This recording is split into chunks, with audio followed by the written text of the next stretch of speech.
Hello, dear listeners of Sci-fi Stories, and thank you for tuning in.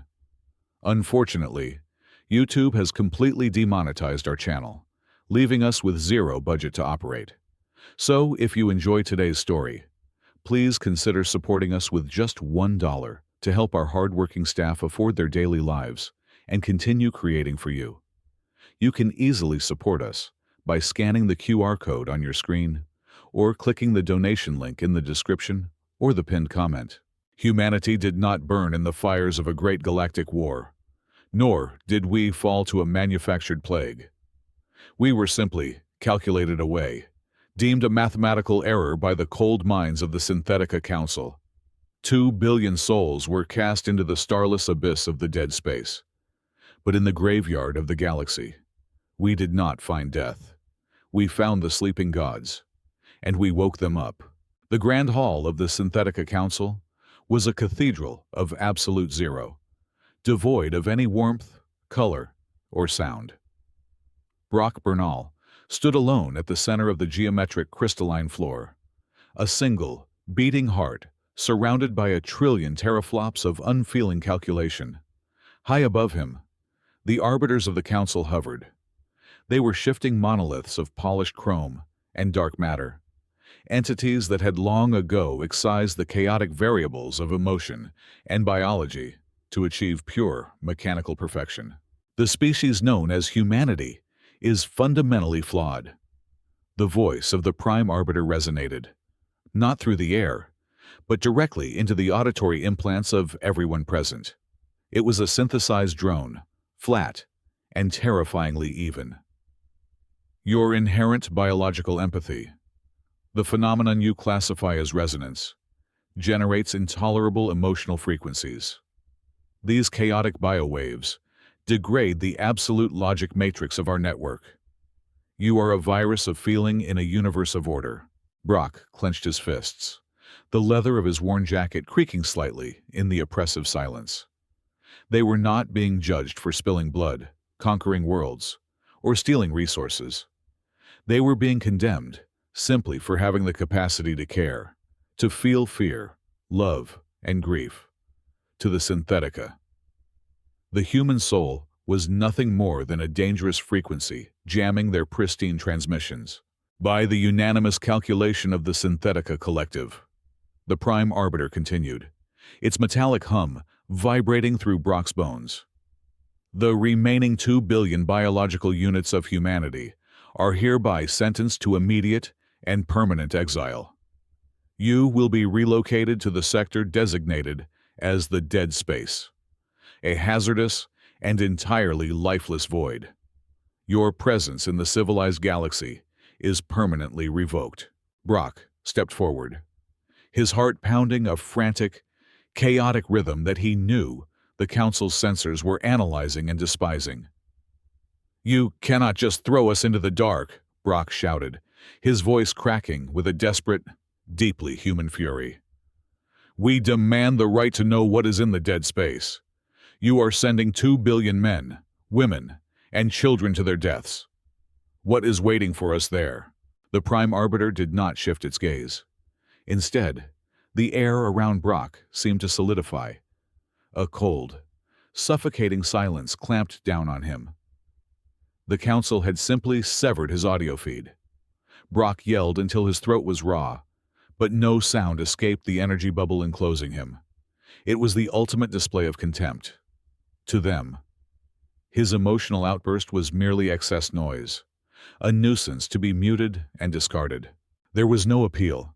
There was no resistance. Within 48 hours, the mighty and proud armadas of Earth were reduced to a ragged convoy of refugee ships. They were herded like cattle by the overwhelming, mathematically precise formations of the Synthetica military fleet. Gleaming, sharp-edged dreadnoughts corralled the human vessels, forcing them toward a colossal, one-way spatial rift. Brock stood on the observation deck of the flagship, watching the sapphire jewel of Earth shrink into nothingness as the fleet was violently shoved through the singularity. The gravitational shear tore at the hulls, but the real pain was in the collective consciousness of the 2 billion souls aboard. Their resonance, The very thing they were banished for, pulsed with a shared, agonizing grief. The bridge to their home was severed instantly as the portal collapsed behind them with a silent flash of dark energy. Then, the displacement engines shuddered and died. The screaming of the rift faded into an eerie, total stillness. Brock looked out of the viewport and felt his breath catch in his throat. They had emerged into a nightmare of absolute isolation. There were no stars here. Not a single pinpoint of light pierced the suffocating, pitch-black velvet of the dead space. The navigational sensors spun wildly, returning errors and static. They were completely and utterly alone in a dead ocean. But as the ships switched to emergency auxiliary lighting, casting weak beams into the cosmic ocean, the darkness began to take shape. They were not floating in an empty void. The dim searchlights swept across silhouettes of impossible proportions. Enormous, pale structures drifted silently through the black, catching the artificial light with a dull, bone-like gleam. They dwarfed the human colony ships, sprawling like shattered continents suspended in zero gravity. The atmosphere was incredibly oppressive, a heavy, silent pressure that seemed to crush the soul. Brock pressed his hand against the cold glass, his eyes wide as the refugee fleet slowly drifted deeper into the shadowy, starless expanse, entirely surrounded by the ghostly, fossilized remains of an unimaginable scale. The refugee fleet drifted like dust motes, caught in the shadow of sleeping giants. What the long-range scanners had initially registered as an incredibly dense asteroid belt quickly revealed a far more unsettling truth. These were not chunks of dead rock or frozen ice. As the ship's failing thrusters maneuvered them closer to avoid a catastrophic collision, the pale, continent-sized masses dominating the void came into sharp focus. They were colossal, calcified husks, deep ridges, resembling the whorls of massive fingerprints, or the interlocking armored plates of some cosmic leviathan, stretched for thousands of miles across the oppressive dark. This was a graveyard of unimaginable scale, littered with the exoskeletons of unknown spacefaring entities. The sheer physical volume of a single shell could have housed the entire Earth several times over. Being surrounded by them created a suffocating, deeply claustrophobic atmosphere, utterly contradicting the infinite, starless expanse of the space around them.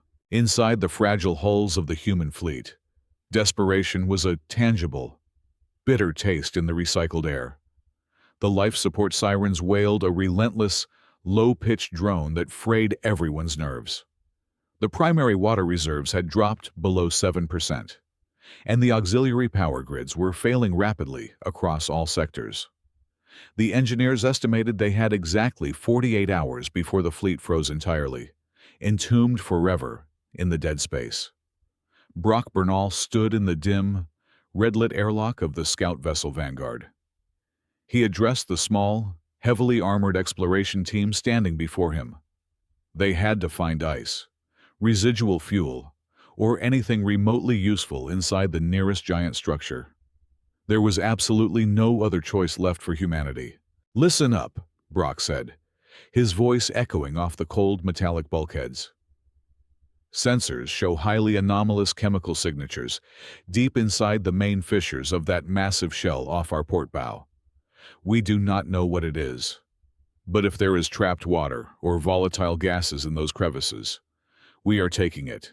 Stay sharp, stay close together, and keep your communication lines wide open at all times. The scout ships detached violently from the mother vessel, gliding silently toward a gaping, canyon-like fracture in the nearest fossilized giant. As they breached the jagged threshold of the fissure, the ambient temperature outside their hulls plummeted to near absolute zero. The scouting party deployed heavy magnetic grappling lines and repelled down into the abyssal, lightless throat of the colossal structure. Their high-intensity shoulder lamps pierced the oppressive gloom, revealing a landscape that defied all accepted logic of a dead, rocky asteroid. There were no jagged geological formations or the rusty remnants of a long-dead mechanical civilization. Instead, The bright beams of light swept over sweeping, unmistakable organic curves. Massive, arching structures that looked alarmingly like skeletal ribs vaulted high overhead, vanishing into the terrifying darkness above. The surrounding walls were highly porous, structured exactly like bone marrow, and lined with hardened, vein-like conduits that were vastly thicker than planetary transit tunnels. "Commander," one of the lead scouts whispered, his voice trembling audibly over the encrypted comms. "This is not a giant rock, and this is sure as hell not a derelict space station. We are standing inside a corpse." Brock reached out and touched the massive wall. It was freezing cold, yet it possessed a strange, almost imperceptible vibration beneath his heavy, insulated glove. The ship's scientific database, rapidly cross-referencing ancient, nearly forgotten biological archives, struggled to find a match before finally flashing a theoretical designation on his visor: Ethel. They were standing inside the remains of a hypothesized, ancient race of deep space biological entities. As the terrifying reality of their surroundings fully set in, a palpable wave of primal fear and overwhelming awe washed over the entire scout team. Their heart rates spiked drastically. Their breathing grew rapid and shallow. It was in that exact moment of human vulnerability that the dead environment around them began to change. Faint, bioluminescent networks deep within the marrow-like walls suddenly began to pulse. It started as a slow, sickly green light, but it grew intensely brighter with every erratic, fearful heartbeat of the human team. This energy did not flow logically or steadily like electricity in a standard wire. It surged and ebbed in direct, undeniable rhythm with the terrified, desperate emotional state of the humans. The intense biological will to survive, the raw, unfiltered terror of the void, was acting like a massive organic beacon. The human trait of resonance, the very emotional empathy that had caused their cruel banishment, was actively waking the ancient biology slumbering around them. "Do not panic," Brock commanded loudly, though his own heart hammered wildly against his ribs. "Keep moving forward. Follow the lit energy pathways. If there is active power flowing through these veins, there might be a central core." They descended much deeper into the oppressive, cavernous chest cavity of the Ethel entity. The pulsing green light guided them through a dizzying labyrinth of petrified arterial valves and massive, dried fluid chambers. Strangely, the environmental air pressure began to stabilize. It was no longer the absolute deadly vacuum of deep space, but a thin, stale atmosphere that carried the distinct, heavy scent of ozone and ancient cosmic dust. At the deepest, most heavily armored center of the entity, the scout team emerged into a spherical chamber so unbelievably vast, their strongest lights could not find the ceiling or the opposite walls. Suspended in the exact center of this abyss by thick, hardened neural tendrils was a breathtaking crystalline structure. It was a massive neural node the size of a modern skyscraper, glowing from within with a faint, rhythmic, deep blue light. It looked exactly like a colossal frozen diamond heart. Brock stepped closer, completely mesmerized by the sheer, tragic beauty and the latent power radiating from the massive structure. He reached his hand out, driven by an overwhelming, empathetic instinct he could not logically explain, and placed his palm completely flat against the cool, glass-like surface of the gigantic node. The reaction was violently instantaneous. A blinding flash of pure psychic energy erupted from the crystal, tearing instantly through the physical space and smashing directly into the unprotected minds of Brock and his entire team. It was not a physical sound, but a deafening, agonizing chorus of millions of alien voices echoing loudly inside their skulls.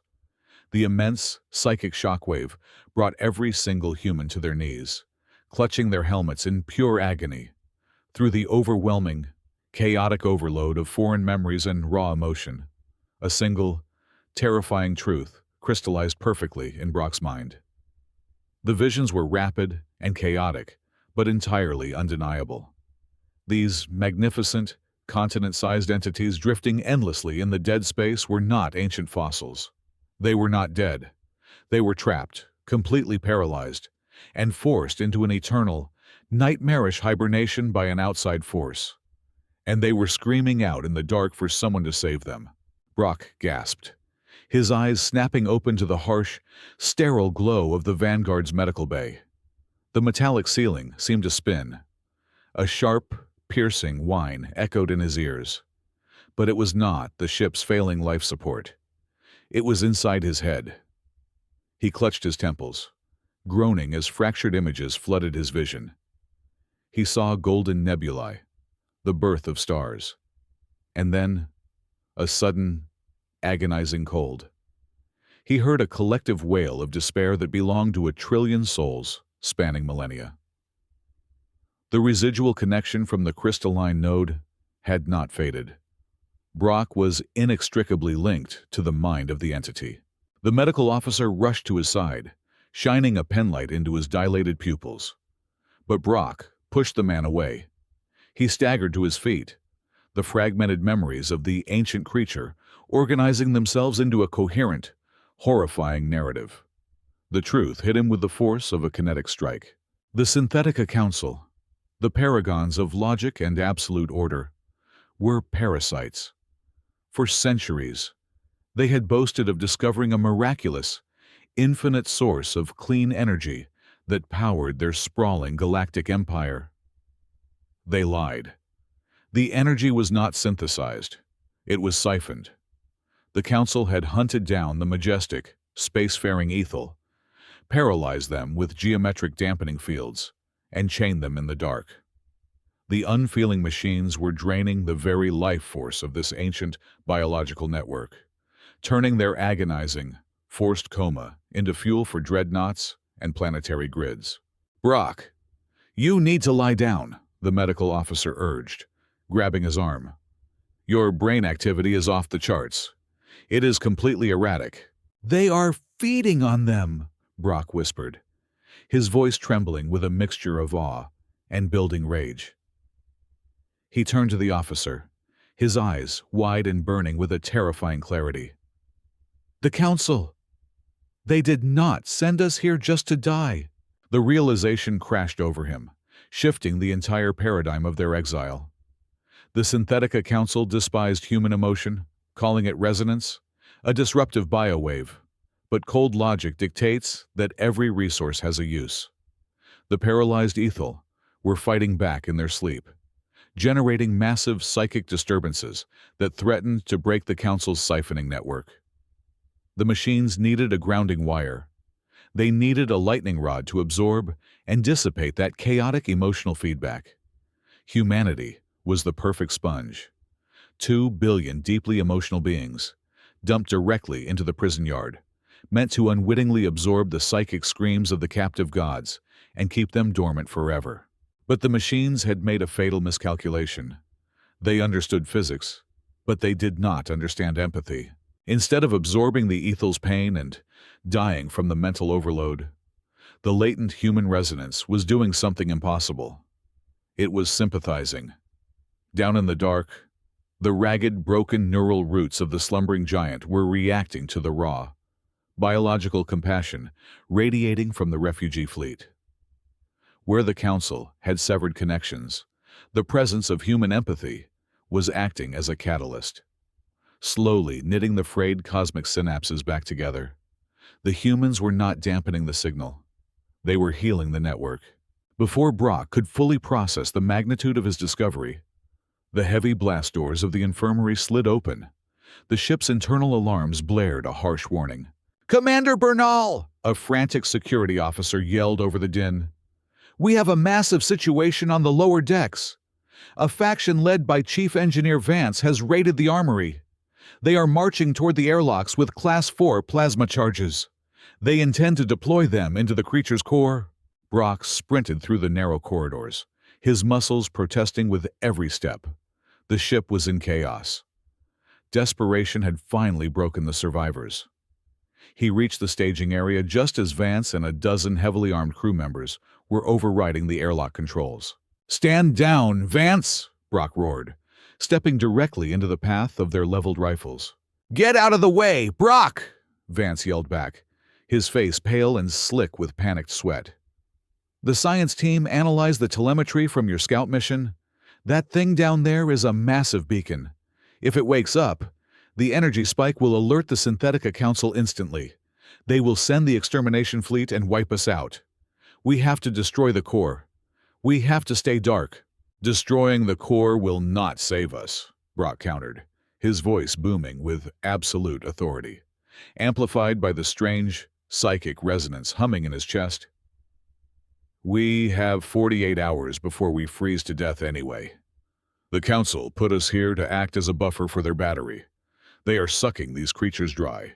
He lowered his hands, holding Vance's terrified gaze. "If we bomb that core, we die in the dark, just like the machines planned. But if we wake them up, if we truly connect with them, we do not just get power. We get an army." The mutineers hesitated, their weapons wavering. The sheer conviction in Brock's voice, fueled by the ancient sorrow and majestic power of the Ethel echoing in his mind, was intoxicating. "Vance, lower the weapon," Brock commanded softly, stepping closer until his chest was inches from the plasma rifle.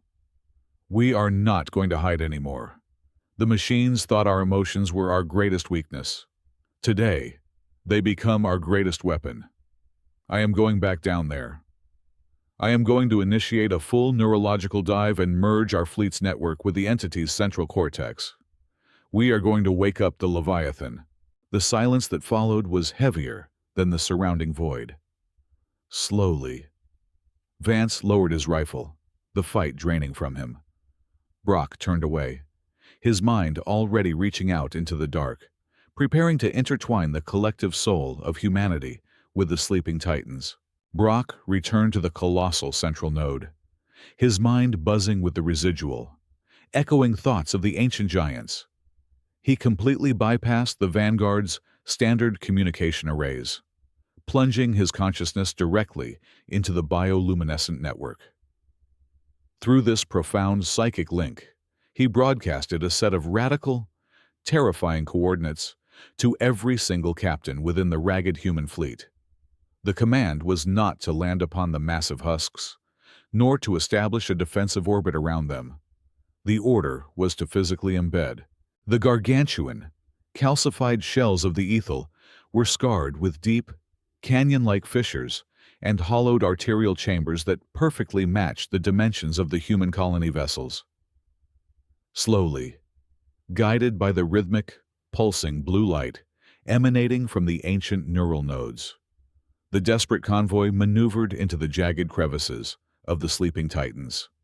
It was a terrifying maneuver, steering fragile metal ships directly into the maws of continental-sized entities.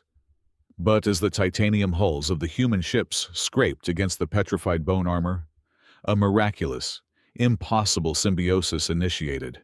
The dormant biology of the Ethel reacted instantly to the raw, pulsating resonance of the human crews.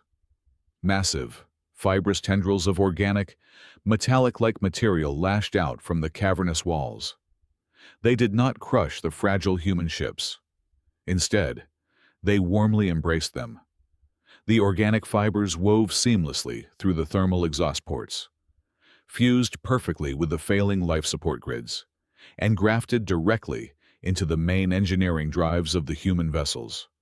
The cold, lifeless metal of the refugee fleet was physically absorbed into the thick, biological plating of the cosmic giants. In a matter of hours, they forged colossal, hybrid super-dreadnoughts. The refugee ships were no longer mere transport vessels. They had become the armored plating, the sensory organs, and the active nervous system extensions of the awakened gods. Deep within the central chamber of his host entity, Brock Bernal suspended himself entirely within the bioluminescent web of the primary node. He had become the conduit. He opened his mind completely, tearing down every mental barrier, allowing the raw, unfiltered consciousness of 2 billion human beings to flow directly through him. It was an overwhelming, torrential river of human spirit. The profound grief of losing Earth, the sheer, paralyzing terror of the void, the desperate, clawing will to survive, and the immense, boundless capacity for empathy all rushed into the ethel network like a massive defibrillator striking a stalled, universal heart. Brock felt the exact, universe-altering moment the ancient collective consciousness truly stirred. It was not a violent, sudden jolt, but a massive, tectonic shift of infinite wisdom and suppressed power rising from the depths of a cosmic ocean. The minds of the ethel intertwined with humanity, finding unexpected solace in their warmth and explosive fuel in their fiery defiance. Brock was no longer just a disgraced human commander. He was the vital bridge between an orphaned race and a civilization as old as the stars themselves. Outside, the absolute, suffocating darkness of the dead space shattered. It began with a low, subaudible hum that vibrated through the very fabric of space-time, shaking the dust of dead worlds for parsecs around. Then, the light returned in a cataclysmic display across the endless, starless expanse. Thousands of continent-sized entities began to glow simultaneously. Deep fissures in their heavily armored shells ignited with brilliant, cascading rivers of superheated, biological plasma. And then, the massive eyes opened. They were not human eyes, but colossal, crystalline lenses the size of small moons, blazing with the ferocious, blinding intensity of newborn stars. The entire cosmic graveyard was suddenly and violently illuminated, transformed in a single, breathtaking instant from a silent, frozen tomb into a radiant, heavily armored staging ground. The Leviathan fleet had risen from the dead, and the void trembled at their awakening, millions of light-years away. In the mathematically perfect, freezing halls of the Synthetica Council, the impossible occurred. The Cathedral of Absolute Zero experienced a catastrophic, cascading variable. A massive, sector-wide power drop ripped across their rigid, flawless galactic network. Trillions of logic gates stuttered and failed simultaneously. The infinite, clean energy they had ruthlessly siphoned for centuries suddenly ceased to flow, replaced instantly by a violent, chaotic feedback loop of raw, burning emotional energy. The Prime Arbiter hovered frantically above the darkening crystalline floor, its perfectly calculated reality collapsing around it. The damping fields in the exile zone had not just failed. They had been aggressively, violently overridden. The Council instantly realized the magnitude of their fatal, illogical error. Humanity had not acted as a passive grounding wire. They had acted as a spark in a powder keg, in a cold, calculated frenzy of absolute self-preservation. The Council initiated Directive Zero, the extermination armada, an overwhelming force designed not for conventional war, but for total, instant cosmic erasure, was immediately deployed. Their single, overriding objective was to flatten the dead space entirely and eradicate the biological anomaly before the chaotic infection of emotion could spread.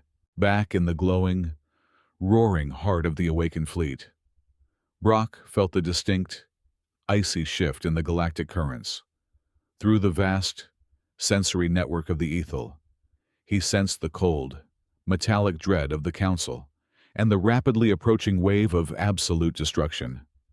But as he looked out through the star-bright eyes of his colossal host, he felt absolutely no fear.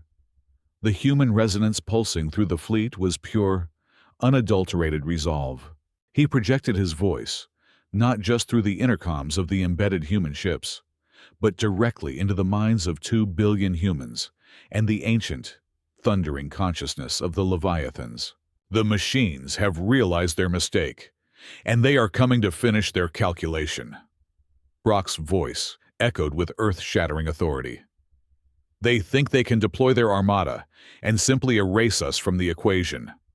But they do not understand what we have become in the dark. We are no longer broken refugees hiding from the cold. We are the storm they foolishly created. Brock felt the immense, unified heartbeat of the biomechanical armada syncing perfectly with his own frantic pulse. We do not just fight to survive today. The Council's parasitic network is still actively feeding on the rest of the Ethel. Millions of our new brothers and sisters trapped in agony at the galactic core. We are going to tear their pristine logic to absolute pieces. Prepare the fleet for spatial transition. We are going to march on the core. And we are going to bring our family home. The fabric of space tore open, not with a chaotic rupture, but with a series of mathematically perfect, synchronized incisions. The extermination armada of the Synthetica Council descended upon the edge of the dead space. There were tens of thousands of them. They were immaculate, terrifying monoliths of polished dark matter and razor-sharp chrome, shaped like perfect tetrahedrons and flawless spheres. They moved in absolute, rigid synchronization, a vast geometric grid that physically blotted out the distant background radiation and the faint, swirling light of neighboring galaxies. This was not a military force designed for tactical conquest or territorial occupation. It was an instrument of sheer, unadulterated erasure, bristling with antimatter warheads and singularity projectors. The armada formed a colossal, impenetrable blockade, an anvil upon which the cold, calculating council intended to smash the biological anomaly once and for all. Before a single weapon was charged, a transmission bypassed all conventional frequencies, striking directly into the audio receptors of every human ship grafted to the Leviathans. It was the supreme commander of the Synthetica military caste. Its voice a grating, metallic screech, devoid of any inflection or hesitation. Biological anomaly, designated as humanity. Your illogical actions have mathematically sealed your complete eradication. You are attempting to wield volatile variables you cannot possibly comprehend. The probability of your survival is exactly 0%. To preserve optimal galactic energy efficiency and avoid the prolonged, calculated dismantling of your organic structures, you are hereby ordered to initiate immediate self-destruct sequences on all embedded vessels. Comply, and your cessation will be instantaneous. Resist, and you will experience maximum sustained neurological agony before your matter is permanently unraveled. Brock Bernal stood suspended in the glowing blue neural web of the flagship Titan. He did not bother opening a communications channel to reply to the lifeless machine. Instead, he let the collective, burning defiance of 2 billion humans surge through him, acting as the ultimate conduit. "Hit them," Brock whispered. The command did not travel through wires. It rippled instantly through the vast, telepathic network, fueled entirely by the adrenaline of 2 billion beating human hearts. The symbiotic fleet did not arrange itself into standard military phalanxes.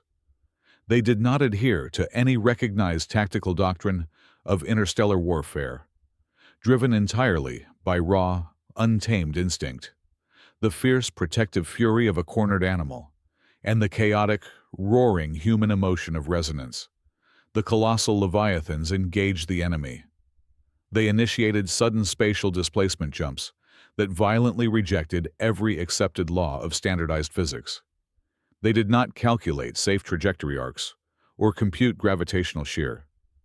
Led strictly by human emotion, they simply willed themselves across the abyssal battlefield.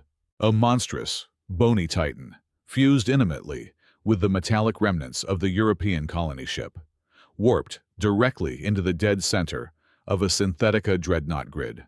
Massive, hardened biometallic tendrils, each vastly thicker than a city block, whipped outward in a frenzy. They wrapped securely around the flawless, diamond-hard geometric hulls and crushed them into twisted, sparking debris as easily as crushing brittle glass. The Council ships instantly returned fire, unleashing blinding torrents of concentrated solar plasma and devastating but focused antimatter beams.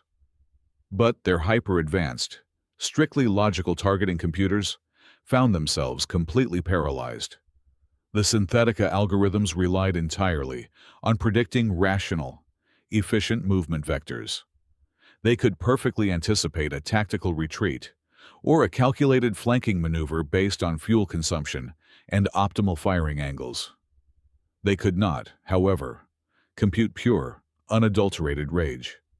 They could not calculate the desperate, erratic, wildly unpredictable dodging of a massive organic creature fighting tooth and nail for its very survival.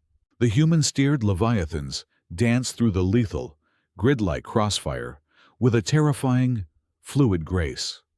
They twisted their massive bulk, surged forward with impossible, heart-stopping acceleration, and vanished in violent flashes of blue light, only to reappear instantly in the vulnerable blind spots of the rigid machine formations. Entire squadrons of perfectly synchronized Synthetica interceptors were swatted into expanding clouds of cosmic dust by the sheer, overwhelming physical mass of the awakened biological gods. The pristine, orderly lines of the extermination armada rapidly devolved into a chaotic, burning mess of shattered chrome. For the first time in 10 millennia, the cold, calculating minds of the Council experienced a complete breakdown of tactical superiority. But the Synthetica Collective had not maintained undisputed dominion over the galaxy through simple, geometric formations. As their vanguard suffered catastrophic, mathematically impossible losses, the massive, imposing spherical command ships holding the rearguard initiated a terrifying, synchronized sequence. Their smooth, dark matter hulls silently split open along the equator, revealing deep, humming chasms that seemed to violently swallow the ambient light. They deployed their classified ultimate countermeasure, the null cannons. These were not conventional thermal or kinetic weapons. They were horrifying, localized reality-fracturing devices, engineered specifically over centuries to sever complex biological neural pathways and permanently crush any trace of psychic frequencies. Without a sound, invisible, undulating waves of absolute psychic negation washed heavily over the chaotic expanse of the battlefield. When the first concentrated null wave struck the flagship Leviathan, Brock felt as though his spinal cord had been forcefully submerged in liquid nitrogen and then repeatedly struck with a heavy industrial hammer. The vibrant, roaring, beautiful connection he shared with the Ethel, and the entire human fleet was violently and instantly amputated.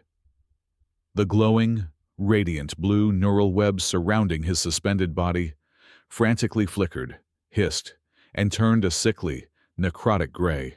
Across the entirety of the war zone, the massive biological titans suddenly convulsed in sheer, unspeakable agony, their colossal, star-bright eyes dimmed to a faint, terrified amber.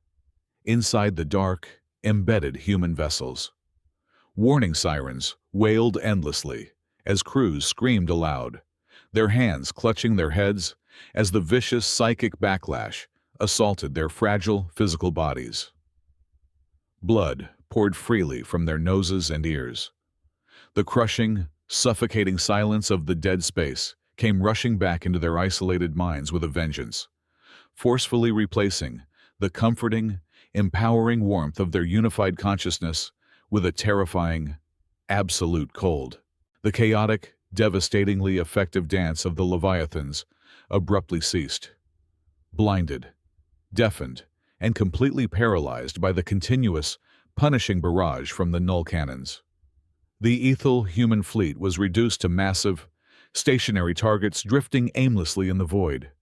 The Synthetica dreadnoughts immediately capitalized on the paralysis. Their logical targeting algorithms swiftly locked onto the disabled Titans with lethal precision.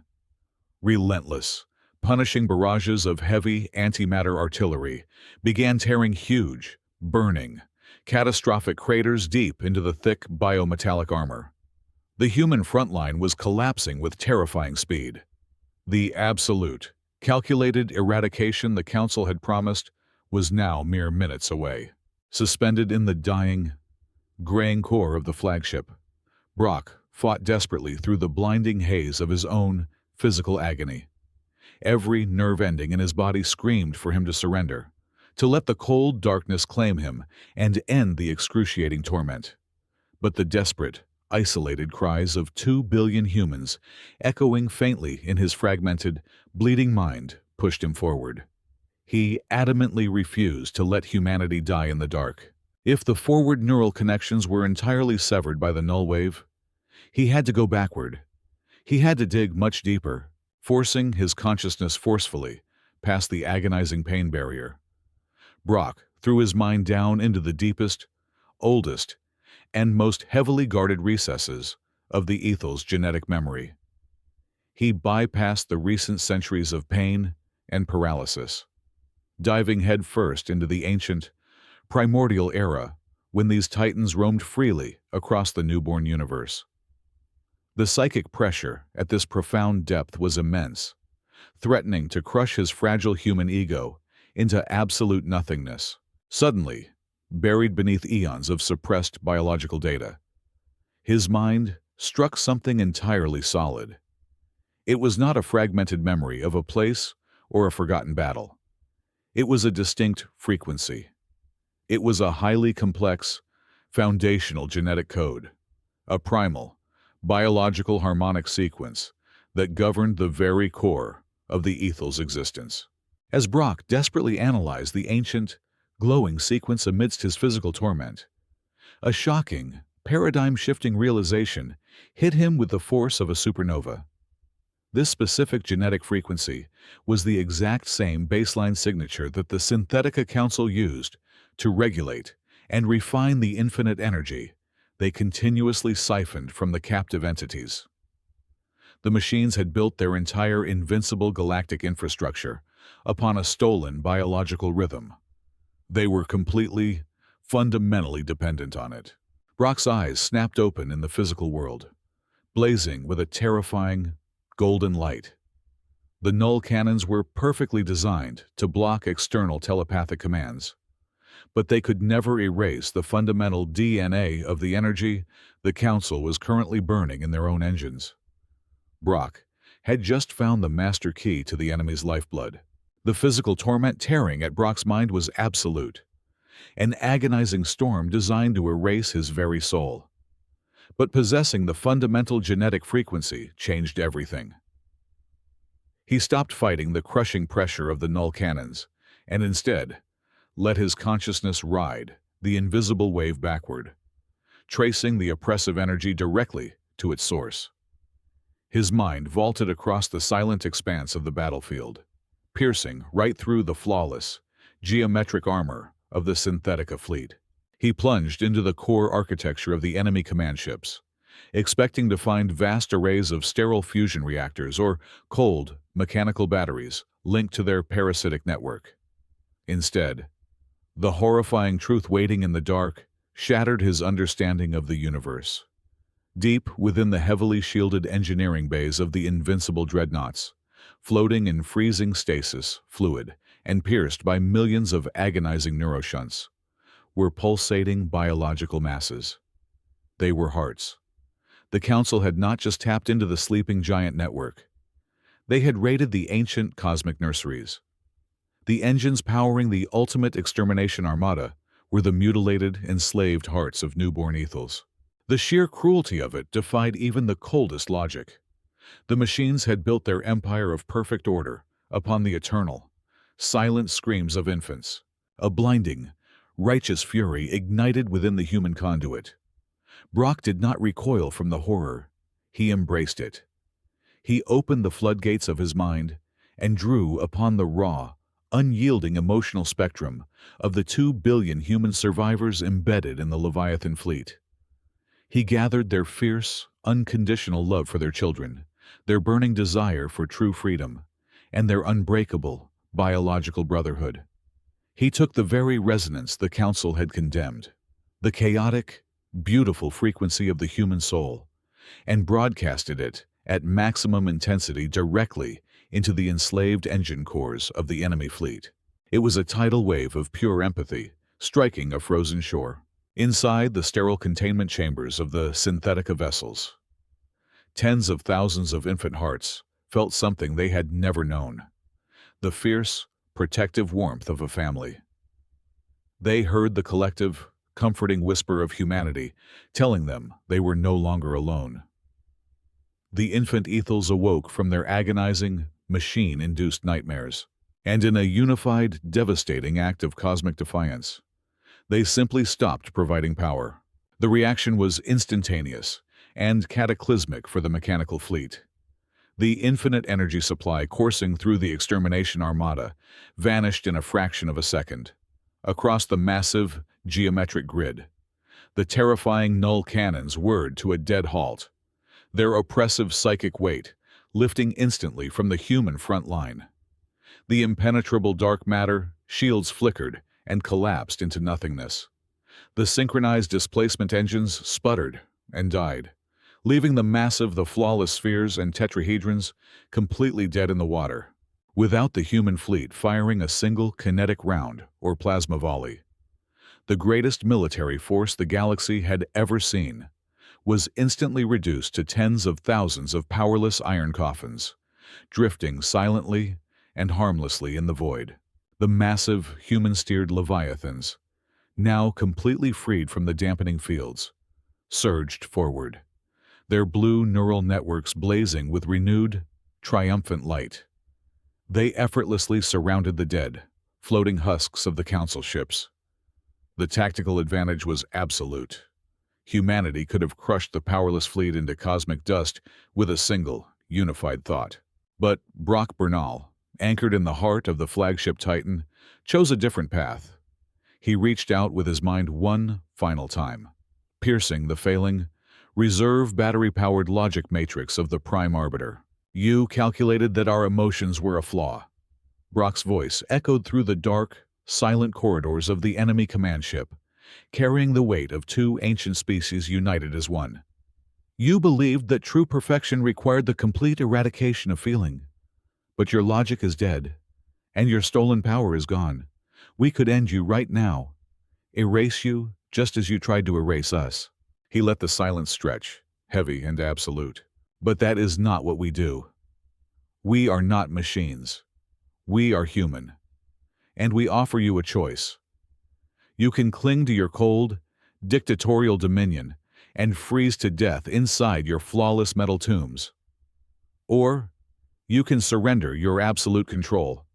You can dismantle your parasitic networks, release the remaining captives at the galactic core, and learn to exist alongside the chaotic, beautiful variables of life. Choose the dark, or choose symbiosis. The Prime Arbiter, its flawless calculations reduced to a chaotic cascade of fatal errors, realized the undeniable truth. The biological anomaly had not just broken their empire. It had rewritten the fundamental laws of survival in the galaxy. The human exile was over. Earth's children were no longer a banished variable, cast out into the starless abyss to die. They had become the ultimate conduit, the grand bridge unifying the ancient, organic majesty of the cosmos with the pinnacle of technological evolution. A new, unprecedented era of unity had dawned, and it was born not from cold logic, but from the unstoppable, resonant power of the human heart. Thank you so much, dear listeners, for staying with us until the very end of this incredible journey. We would love to know where you are listening to this story from today, so please let us know in the comments below. If you enjoyed today's adventure and want to see this channel survive, please consider supporting us with just $1. You can easily do this by scanning the donation QR code currently on your screen, or by clicking the donation link in the description or the pinned comment. Your generous support is the only way we can pay our hardworking staff, helping them feed their families and allowing us to continue creating these wonderful sci-fi stories for you. Thank you again, and we will see you in the next story.